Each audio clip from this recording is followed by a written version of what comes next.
Quando a palavra narcisismo é dita, muitas pessoas pensam nela como algo ruim, algum tipo de diagnóstico ou disfunção. Provavelmente devido ao fato de que hoje em dia há muitas informações sobre o narcisismo patológico e suas manifestações, então parece que, se o resultado for bom, o narcisismo em uma pessoa nem deveria existir. Narcisismo saudável, produtivo. Não.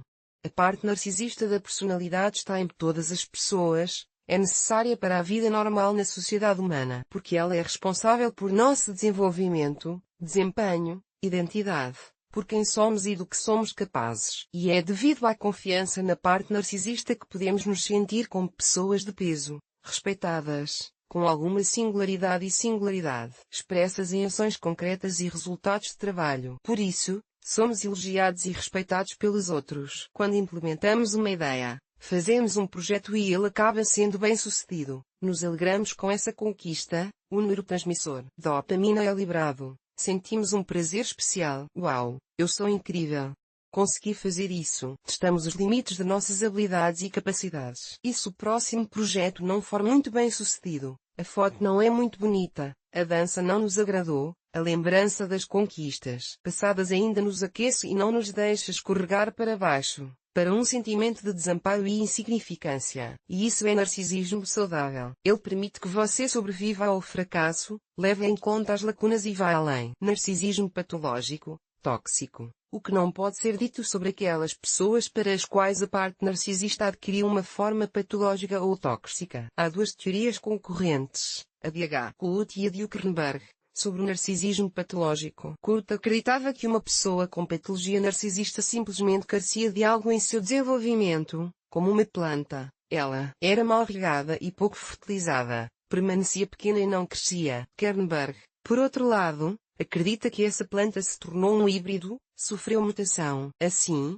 descreve a formação do falso eu da personalidade narcisista. Como a personalidade narcisista é formada em geral, você pode descrever isso de forma bastante simples. Se você foi percebido por muitos anos, quando criança, não como uma pessoa, mas como uma coisa, uma função, por exemplo, como uma máquina de lavar ou uma geladeira. Imagina isso. Lembra-se de como você trata a sua geladeira? Você não diz a ele, meu bom homem, eu te amo, não acaricie a sua porta, etc. Bem, é claro que existem casos assim, mas isso se deve mais ao fato de dotarmos as coisas de propriedades humanas. Em geral, simplesmente vamos até a geladeira, abrimos, pegamos o que precisamos e fechamos. Se ela fizer muito barulho, ficamos irritados. Se quebrar, ficamos com raiva. Dizemos aos nossos amigos, é uma boa geladeira. Ou dizemos, não, é uma geladeira ruim, ela vazou ontem. E assim por diante. Agora imagine uma criança no lugar da geladeira, e multiplique essa atitude por muitos anos de seu desenvolvimento. Como uma pessoa deve se sentir com essa atitude? Horror, é claro. Mas ela sente horror apenas no início. Depois, é simplesmente insuportável suportar esse horror constantemente. E os mecanismos de defesa da psique são formados. É graças a eles que a personalidade narcisista se torna tal. E todos os problemas e infortúnios que ela enfrenta têm a mesma origem. Quais mecanismos de defesa são formados? 1.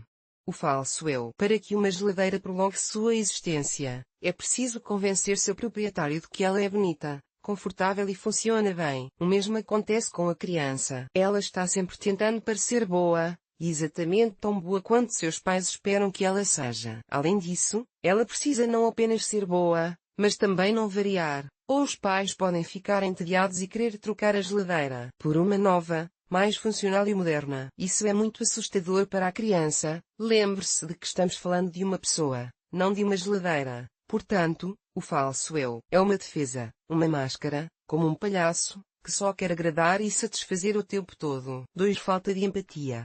Como a criança não demonstrou emoções como um ser humano, não foi vista como uma pessoa real e completa, não se interessou por quem realmente é, ela não desenvolve a habilidade da empatia. Ela não consegue sentir empatia por outras pessoas, assim como não consegue sentir empatia por si mesma. Portanto, nada de alma se forma em uma conversa com uma personalidade narcisista, a não ser sentimentos de ansiedade, tédio e solidão. 3. Expansão narcisista.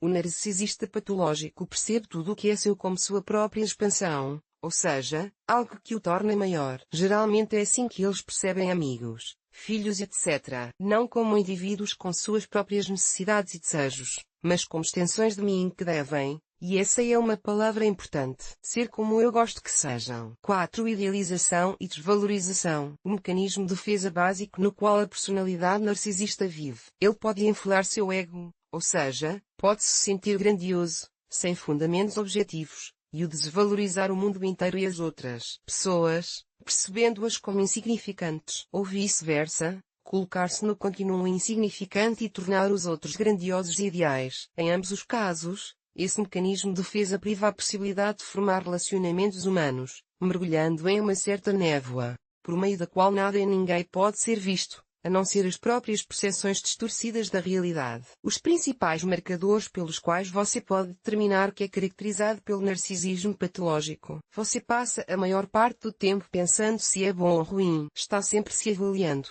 Você tende a ouvir críticas e acusações quando não há intenção de criticá-lo e acusá-lo. Você não acredita. Você não acredita. Você passa a maior parte do tempo tentando provar algo para alguém, especialmente em uma maneira de superar outra pessoa. Você não tem empatia pelas outras pessoas na maior parte do tempo. Se alguém lhe contas algo triste ou doloroso, você acha estranho que todos reajam e você não seja fisgado por isso. Pensamento hierárquico.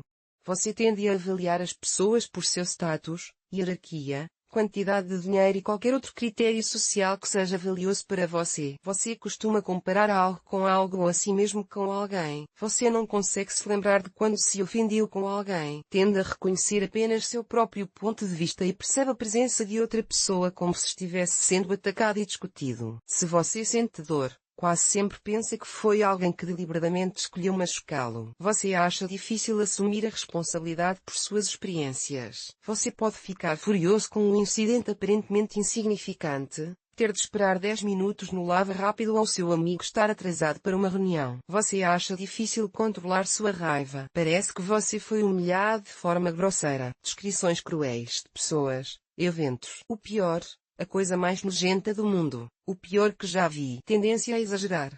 Eu faria isso em 2 batidas, não como aquele garçom idiota. Você nunca ou muito raramente pede desculpas. Você percebe qualquer pedido de desculpas como humilhação, perda de autoestima,